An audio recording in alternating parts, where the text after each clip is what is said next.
All right, folks. We're going to do a quick double back and forth here. Yeah, we're going to do some Pong action. No. Wait, what? Pong. Oh. Thought I heard something else. Get your mind out the gutter. All right, quick review from me, quick review from Carl. I want to talk about a movie that was supposed to come out a couple weeks ago, but because of all the Oscar buzz and they're trying to generate a take on things like Ben Affleck's Argo and things like that, which are very popular going in, we got Bradley Cooper in Silver Linings Playbook, which is about a gentleman who's having a complete nervous breakdown, who meets then another woman who's having a... Jennifer Lawrence. Jennifer Lawrence, thank you. I almost said Jennifer Connelly. That's why I was hesitant. Yeah, they're kind of interchangeable. Jennifer Lawrence from earlier this year's Hunger Games. Yeah, Jennifer Lawrence, who's like in her maybe 20s, with Bradley Cooper, who's like clearly like almost double her age, but still something about this movie just seems like 10 years older. 10, but here's the thing. Despite like that's the norm in Hollywood at this point anyway. But despite all that, you have a really solid cast. Bradley Cooper actually playing something that I'm kind of interested in, which I can't even remember saying since I saw him in A-Team. I like Limitless.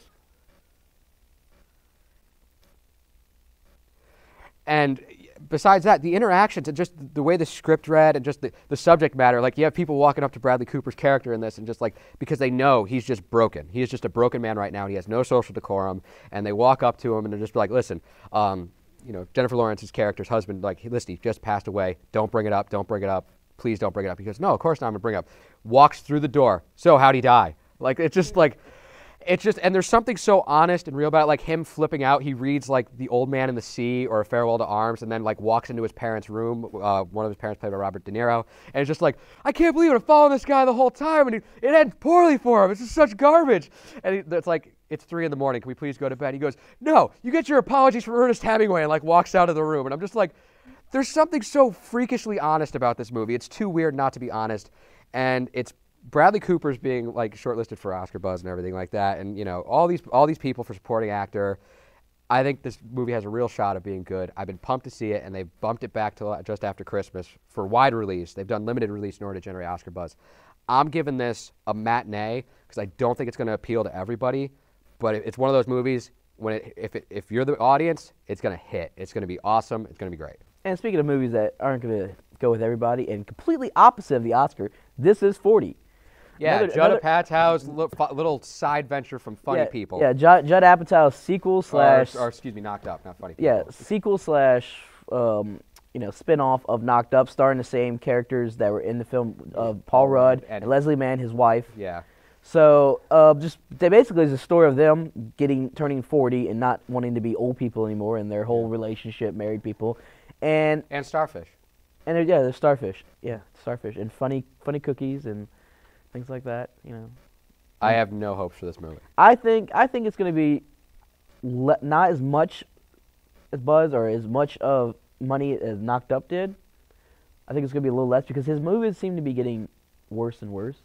Well, here's the thing. It's more focused. It's clearly more about him trying to deal with... It almost seems like he's trying to deal with personal issues. Right. Like Funny People was about... His wife is in there, too. Yeah, it's like in Funny People. It was about the tragic side of being a funny person all the time and all this screwed up relationship stuff that's going on in the background. And this is just like, we're getting an old deal. And there's a part where Paul Rudd's in the bathroom. He says, "Stop treating me like a child." And I'm like, that seems like something Judd Apatow would do because he seems to have that kind of humor. Yeah.